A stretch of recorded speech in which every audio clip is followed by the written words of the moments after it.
যে ড্রাগ আমাদের জন্য ড্রাগ এডিকশনের যে একটা বিষয় সেটা নিয়ে আমরা বারবার 2018 আগে আমরা বলেছি যে নেশাযুক্ত ছিল। আমরা আসার পরে আমরা বললাম নেশামুক্ত। 2018 আগে আমরা বলেছি যে নেশাযুক্ত ছিল। আমরা আসার পরে আমরা বললাম নেশামুক্ত। ত্রিপুরাতে 18 আগে নেশার এরকম প্রাদুর্ভাব ছিল না।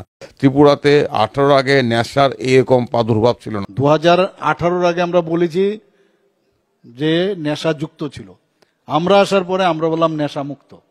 মানে আজকে মনে করেন 2-2.5 বছর ধরে বেশি চলছে। মানে আজকে মনে করেন 2-2.5 বছর ধরে বেশি চলছে।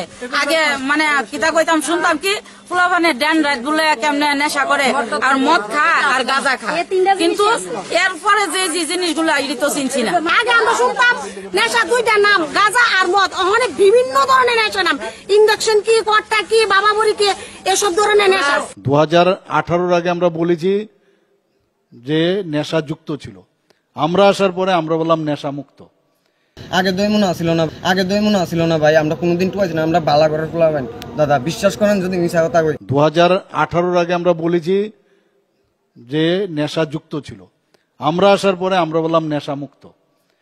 নেশামুক্ত ত্রিপুরা করার নামে তারা ত্রিপুরাকে নেশার সাগরে পরিণত করেছে তাদের বাণিজ্যিক স্বার্থে। এবং এই যে আমাকে একজন পুলিশ অফিসার কদিন আগে বলেছিল, যে নাম বলবো না, উনি বলেছিলেন স্যার ত্রিপুরার ম্যাপটিকে 4 ভাগে ভাগ করা হয়েছে। কী ব্যাপার? বললো 4 ভাগে 4 জন কিংপিন আছেন যারা এই সমস্ত নেশার বাণিজ্য কন্ট্রোল করেন। এবং পুলিশ অফিসারের স্বীকারোক্তি যে আমাদের কেন কাউরই সাধ্য নেই তাদের মাথায় কিংবা তাদের ক্যাশ স্পর্শ করার।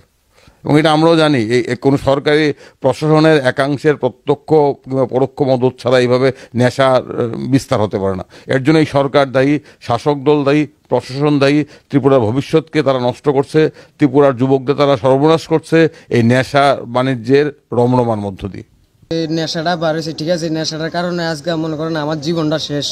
এই যে আমার যে একটা বালা জীবন আসলো, আমি একটা বালা ঘরের পোলা পাইন, আমি ভালোভাবে চলতাম, খাইতাম, পড়াশোনা লাইফের সব কিছু ঠিক। তো এই নেশাটা আইয়াসিরা মানে আমার জীবনটা তো শেষ হয়ে গেছে। এমন বহুত পোলা পাইনের এমন জীবন নষ্ট হয়েছে। এইটা যদি মনে করেন নেশাটা যদি বদলে হতো, তো মনে করেন এরকম লাখ লাখ মার বাচ্চা বলবেন যারা আছে, মার বুক খালিও না, লাখ লাখ মার বুক খালি হয়েছে শুধুমাত্র এই নেশার কারণে। আজকে এই চুরি দাড়ি ঘরে মায়া ফাইন সব খালি এই নেশার কারণে দাদা। নেশা যদি বদলে হয়ে যায় তাহলে মনে করেন সবাই ভালো হয়ে যাবো। এমন কোনো মনে করো যে কোনো ইতা নইতো।